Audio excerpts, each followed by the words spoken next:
एक राजा ने अपने सैनिकों को सड़क के बीच में एक बड़ी चट्टान रखने के लिए कहा।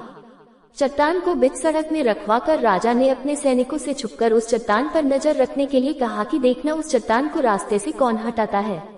लोग उस जगह पर आते रहे और जाते रहे, लेकिन किसी ने भी उस चट्टान को रास्ते से हटाने की कोशिश नहीं की।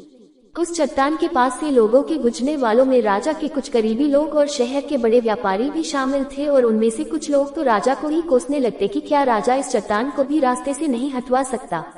लेकिन किसी ने भी उस चट्टान को रास्ते से हटाने का प्रयास नहीं किया। ऐसा काफी दिनों तक चलता रहा।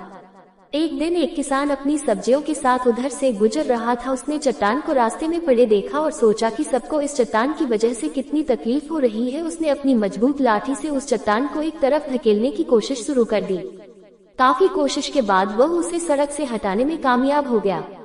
चट्टान रास्ते से हटाने के बाद किसान अपनी सब्जियों को उठाकर जाने ही वाला था कि अचानक उसकी नजर एक पोटली पर गई जो ठीक उसी जगह पड़ी थी जहां से उसने वह चट्टान हटाए थे। उसने उस पोटली को खोलकर देखा तो उसमें सोने के कई सिक्के थे और उन सिक्कों के साथ राजा का एक संदेश भी था, जिसमें लिखा था कि ये सोने के सिक्के उनके लिए है जो इस चट्टान को रास्ते से हटाएगा। दोस्तों, बिल्कुल ठीक इसी तरह हम सबकी लाइफ में भी कई परेशानियां आती है। कुछ लोग उन परेशानियों से बचकर निकल जाते हैं और कुछ रास्ता बदल देते हैं, और चंद लोग ठान लेते हैं उन परेशानियों का हल निकाल लेने की, और ऐसे ही लोग मुश्किलों में संभावनाएं और संभावनाओं में छिपे अवसर खोज लेते हैं।